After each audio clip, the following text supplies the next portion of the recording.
চিন্ময় তাকে যে ভ্যানে করে আনা হয়েছিল, আমি মনে করি যে এইটা প্রশাসনের একটা অনেক বড় দুর্বলতা এবং তাদের এই প্রচ্ছন্ন সহযোগিতার জন্যই আজকে আলিফের মতো একজন উদীয়মান তরুণ আইনজীবীকে জীবন দিয়ে মানে শহীদ হওয়ার ঘটনা ঘটেছে।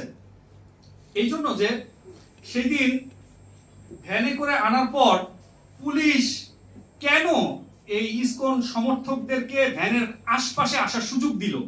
আমরা দেখেছি বাংলাদেশে অনেক প্রভাবশালী প্রতাপশালী রাজনৈতিক ব্যক্তিবর্গরাও যখন ভ্যানে করে পুলিশ হেফাজতে কারাগারে যায়, তাদের ত্রিসীমানার মধ্যে কাউকে আসার সুযোগ দেওয়া হয় না। তাহলে এই ইসকনের এই ব্যক্তি যে ভ্যানে ছিল তার আশেপাশে কেন ইসকন সমর্থকদের আসার সুযোগ তৈরি করে দিল এই পুলিশ? এবং শুধু সুযোগ নয়, তার হাতে একটা হ্যান্ড মাইক পর্যন্ত দিয়ে দিয়েছে যে তার কোনো কথা থাকলে, তার কোনো বিষয় থাকলে সে যেন সেটা বলতে পারে। এত সুযোগ কিভাবে পেল?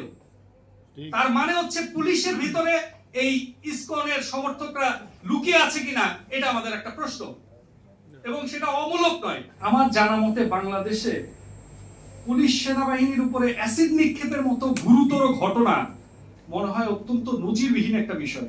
আমি জানি না আপনারা জানেন কিনা, আমার জানা মতে আমার মানে বাংলাদেশ স্বাধীন হওয়ার পরে আইন শৃঙ্খলা রক্ষাকারী বাহিনীর উপরে এই ধরনের হামলা, এটা মানে বর্বরোচতার আমার মনে হয় সর্বোচ্চ সীমা অতিক্রম করেছে। আচ্ছা, এরপরে যেটা বিষয় উল্লেখযোগ্য না বললেই নয়, সেটি হচ্ছে ঘটনা ঘটেছে 5 নভেম্বর। আজ আমরা এসে দাঁড়িয়েছি 30 নভেম্বর। এর মাঝে অনেকগুলো ইনসিডেন্ট ঘটেছে যেগুলো নিয়ে আমাদের ইতিমধ্যে আলোচনা হয়েছে। তো বর্তমান সরকার আমার জানা মতে এই ঘটনা নিয়ে এখনো পর্যন্ত কোনো মামলা দায়ের হয়নি। আমরা মনে করি যে বর্তমান সরকারের এই ইসকন ইস্যুতে যথেষ্ট দুর্বলতা রয়েছে এবং তার আমার মনে হয় যে এই ব্যাপারে আন্তরিকতার বেশ ঘাটতি দৃশ্যমান। আমরা এটার অবসান চাই।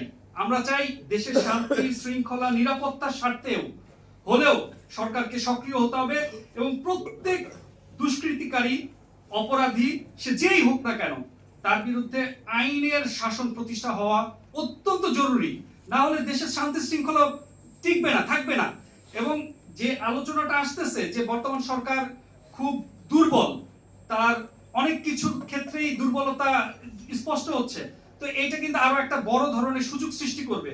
তাদের অবশ্যই এই ব্যাপারে অত্যন্ত গুরুত্ব দেওয়া উচিত এবং তাদের এই ব্যাপারে আমি মনে করি যে তাদের বেশ দুর্বলতা এটা পরিলক্ষিত হচ্ছে, কিন্তু এটা হোক এটা আমরা চাই না, এটা আমাদের কাম্য না।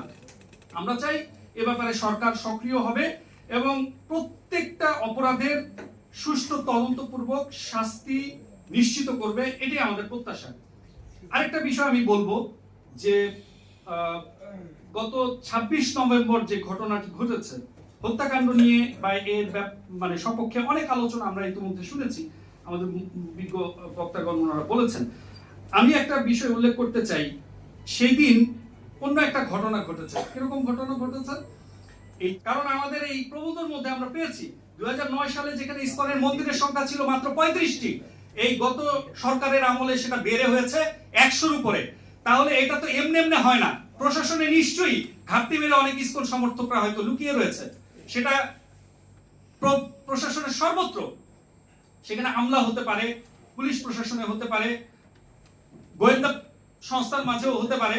এই হিন্দুর ভেতরে যারা ইসকনের চেতনা লালন করে এই ধরনের ব্যক্তিরা সেখানে ঘাপটি মেরে অবস্থান করছে কিনা এটা খতিয়ে দেখা উচিত। এবং এই ব্যাপারে আমরা সরকারকে উদাত্ত আহ্বান জানাচ্ছি যে বাংলাদেশ এর স্বাধীনতা এবং সার্বভৌমত্বের জন্য যারা প্রকাশ্যে হুমকি, যারা প্রকাশ্যে এ ব্যাপারে বিভিন্ন ধরনের কর্মকাণ্ডের দ্বারা স্পষ্ট করেছে, প্রমাণ করেছে তারা এই দেশের জন্য নিরাপদ না, তাদের অনুসারী, তাদের মতাদর্শের লোকজন প্রশাসনের যেখানেই থাকুক না কেন তাদেরকে চিহ্নিত করা, খুঁজে বের করা, তাদেরকে আইনের আওতায় এনে শাস্তিমূলক ব্যবস্থা করা, এটা আমাদের জোর দাবি জানাচ্ছি।